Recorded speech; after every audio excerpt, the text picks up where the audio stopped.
Israel comete crimen de guerra contra la población de Gaza al llevarla a la hambruna, según la Organización de Naciones Unidas.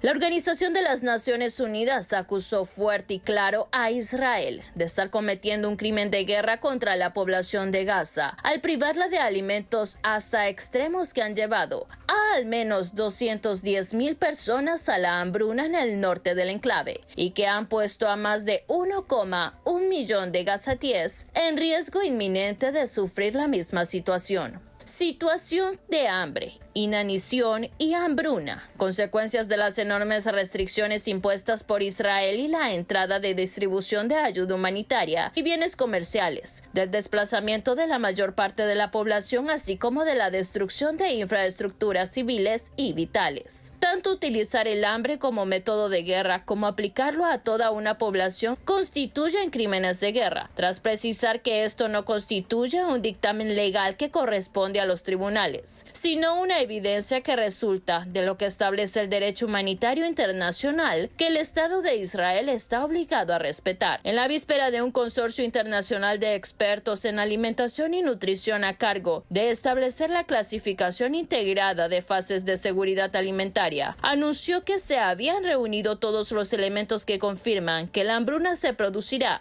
entre el momento en el que evaluaron la situación en el mes presente y continuará su estudio hasta el mes de mayo. La policía de Brasil presentó cargos contra Jair Bolsonaro por fraude en el certificado de vacunación anti-COVID.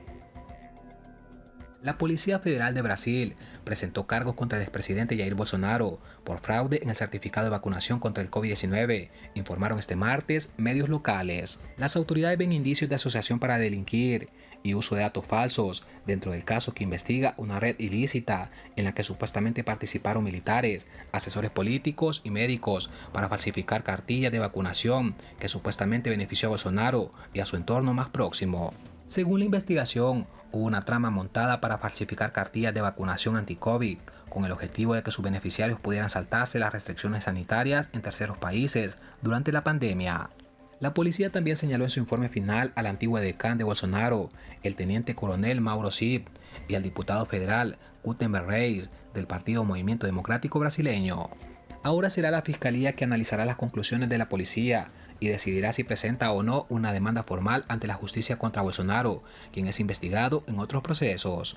En mayo de 2023, la policía registró la casa de Bolsonaro en Brasilia en el marco de esta causa y detuvo entonces a 6 sospechosos, entre ellos Mauro Cid, 2 de sus guardaespaldas y un militar que actuaba como asesor del ex jefe de Estado.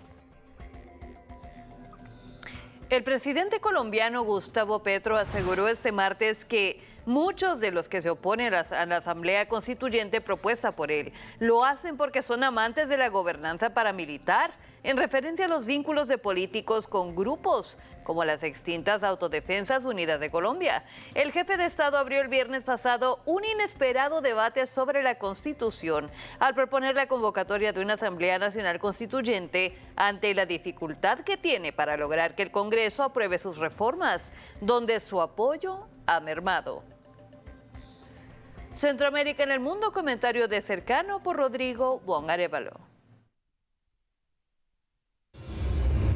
El gobierno de Nicaragua que preside el dictador Daniel Ortega felicitó al presidente ruso Putin por su victoria en las elecciones en las que obtuvo el 87% de los votos y lo revalidaron para su 5º mandato hasta el 2030.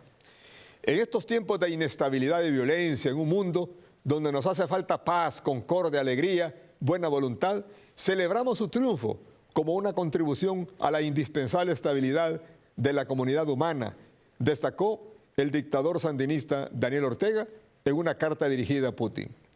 Según Ortega, la reelección de Putin permitirá continuar en mejores condiciones, creando un futuro de bienestar, ciencia, prosperidad, cooperación y solidaridad en el mundo entero. Pero han sido las elecciones de Rusia las más fraudulentas de toda la historia. Pero Ortega las apoya y después de registrar algunas protestas en Cuba, donde se ha visto la escasez de alimentos, los prolongados apagones diarios que achaca el bloqueo de Estados Unidos, Cuba todo se le echa la culpa a Estados Unidos. En el documento dirigido al líder cubano Raúl Castro y al presidente de la isla Miguel Díaz-Canel, el dictador Ortega dijo que confía en que con la fuerza de ese gran pueblo y el Dios de todos los triunfos, la historia de honrosa valentía frente al atrevimiento inmoral de los imperialistas de la tierra continuará brillando, dijo Ortega. Así son las cosas y así se las hemos contado de martes 19 de marzo 2024. Gracias por habernos acompañado en esta emisión informativa más de su noticiero cercano. Los esperamos la próxima. Que estén muy bien.